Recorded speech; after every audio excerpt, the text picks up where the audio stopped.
তোমাদের কারো কাছে 100 টাকা হবে? বাইকের তেলটা শেষ, 100 টাকার দরকার আছে? হ্যাঁ, কারো কাছে নাই? তোমার কাছে আছে? আর তোমাদের দুইজনের কাছে নাই? আচ্ছা তাহলে তোমরা একটু আগাও, ওর সাথে একটু কথা বলি। হ্যাঁ, তোমার নাম কি? মোহাম্মদ রাফি। আরেকদিন দেখা হইলে আমি টাকাটা ফেরত দিয়ে দিব, থাকলে দাও 100 টাকা দাও, হইব?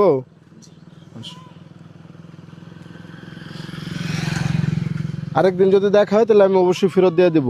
এগুলো কিসের টাকা আনছিলা? আমার এক মাসে খরচের টাকা। মানে খরচের টাকা, এখান থেকে আমার সাহায্য করলা। তোমার যদি বলে আরো 100 টাকা দাও, দেওয়া যাবো? লাগলে দেন।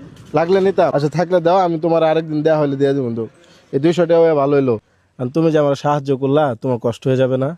কারণ আপনি বিপদে পড়ছেন না। বিপদে পড়ছি এটার লেগে তুমি সাহায্য করবা? তুমি আমার চিনো? জি। আমি তো বাটপার হইতে পারি, আমি তো বাটপারি করে নিয়ে খায় ফেলাইতে পারি, তখন কি করতা? তখন কি করতাম? উপরে আল্লাহ আছে, দেখতো। আল্লাহ দেখতো, এদিকে সেদিকে শুনো। তোমার এইখানে সম্পূর্ণ 900 টাকা দিলে তো আর তোমার খরচের না? খরচের জি না। কত টাকা খরচের? আর তোমার পকেটে কত থাকতো আর কি? আমার পকেটে 300 টাকা থাকতো। 300 টাকা থাকতো। চিন্তা করে দেন, ওর ওইখান থেকে আমার 200 টাকা দিয়ে দিছে। আয় হাই, আর 100 টাকা দিয়ে 1 মাস যাইবো তোমার? তাও কষ্ট করে নিতে হইব। কষ্ট করে নিতে হইব। তুমি চাইলে তো নাও করতে পারতো যে আমার কাছে নাই, তাহলে তুমি না করলা না কেন?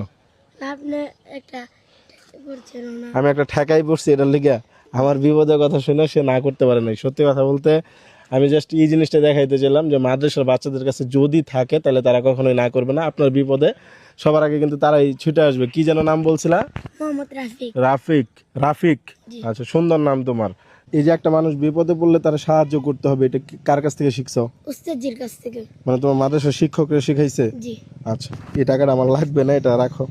আমি জাস্ট এমনি একটা পরীক্ষা করতেছিলাম, বুঝছো? কারণ তুমি যে কাজটা করলা এটা সত্যি একটা প্রশংসনীয় কাজ করলা, একটা গর্বের কাজ করলা।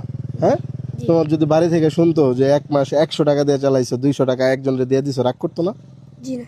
তোমার বাড়িতে রাগ করতো না এটা শুনলে? জি না। বলতা বাড়িতে না লুকাইতা? লুকাইতাম না। বলতা জিগাইলে? জি। আমি তো আসলে একটা ভিডিও করতেছিলাম, ভিডিও করলে সমস্যা হবে? জি না। সমস্যা নেই। আচ্ছা তোমার টাকাটা তুমি সাবধানে রাখো। এখন যেহেতু সে আমার সাহায্য করছে, তুমি যেহেতু আমার সাহায্য করছো, আমি যদি খুশি একটা পুরস্কার দিই, নেওয়া যাবে? জি। নেওয়া যাবে। ওটা একটু পকেটে রাখো আগে। আচ্ছা দেখি, আল্লাহর নাম লিয়া হাত দিয়ে দিয়ে কয়টি আছে। এটা ধরো, একটা দেওয়া হবে? জি। এই যে আরেকটা ধরো। কত পুরস্কার পাইলা? 1000। কেন পাইলা? সত্য কথা বলার জন্য। সত্য কথা বলার জন্য, পাশাপাশি হইতেছে একটা বিপদে পড়া মানুষকে নিজের ভাগের টাকা দিয়ে সাহায্য করার জন্য। ঠিক আছে? এটা আল্লাহ পাক আমারেও উসিলা করে তোমার খুশি হয়ে পুরস্কার দিছে। এই যে সততাটা দেখাইলা না, এটা সবসময় দেখাইবা। জি। মানে তোমার সামনে যদি কেউ বিপদে পড়ে তাহলে তারা সর্বোচ্চ দেওয়া সাহায্য করার চেষ্টা করবা। জি। এতে করে তোমার কাছে মানে এই যে আমার মতো এইভাবে কেউ নগদ টাকা পুরস্কার দিবে না, কিন্তু আল্লাহ পাক খুশি হবে না? জি। তুমি যে আমার সাহায্য করলে, আল্লাহরে খুশি করার উদ্দেশ্যে করছো না? জি। এই কাজটা সবসময় করবো। ভালো থেকো। হ্যাঁ, মন দিয়ে পড়ালেখা করো। আল্লাহ হাফেজ।